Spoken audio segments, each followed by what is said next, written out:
A to the teams on the back end and get to some bigger schools here with Conway visiting Carolina Forest. Carolina Forest, of course, getting the better of the Tigers last year around this time, but this is their first check in the region play for the Panthers. This is a big one for Conway. This was a big one for Conway, already having a region loss, losing to St. James last week. So, you know, they had to have it more so maybe than Carolina Forest because Carolina Forest hadn't played a region game. So this was really a big one for Conway in their drive to try to reach the postseason. Conway having some close, just can't get to the finish line in their games where they get the losses. I want to say when they took the L from St. James, that was the case. Let's roll it and see how they fared in this one to start things off.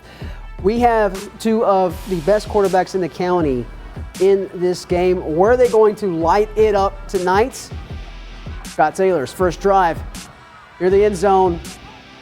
Can't connect to Hall there, and that was indeed fourth down. And that will be a turnover. Tigers get the ball back. They got a long field to go, but Darren Granger and Rodney Huggins make quick work of it. Makes a man miss there, makes another miss, another miss. You got to grab this guy. This is a big running back. It was good to have him back in the lineup because he didn't play last week because of injury. And that may have been... That was a big reason. That was kind of how that transpired. This put the Tigers up 6-0 early. No one would score again in the first half. You'd have some good plays here. Granger would connect. Grant there, my bad. Grant caught so many balls today, had such good catches, would just attack the ball and get to it, but they could not capitalize. They would go fourth and outs, penalties would hurt them. Sailors would get in situations where just couldn't connect on plays that will then lead to punts. And there was nothing really working in the first half for either of these teams. Conway would go to half up 6. And this one... In the second half, completely different. Yeah, completely different in the second half as both teams started scoring. This game actually went into overtime.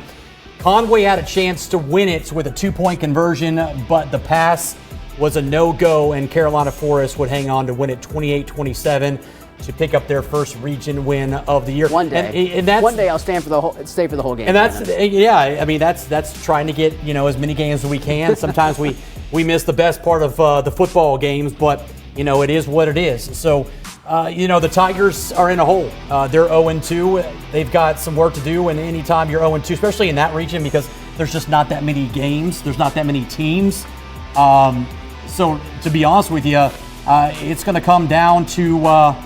I believe that final week 10, to figure out who the top. Well, we kind of know who the top dog is. Usually Sumter carries away. Yeah, it's Sumter. But after that, who knows? But Carolina Forest is right there, and they get Sumter. They still have Sumter, and it's next week. They got to go to Sumter. If they could somehow knock off the Gamecocks on the road and take advantage of that opportunity, they'll be in the mix to win this region. So there's a lot ahead for the Panthers, and the Tigers have work to do, especially next week, because Saugusty and Conway, that's pretty much one that could tell you right there who's out and who's in, or who has an opportunity and who's definitely out. And that takes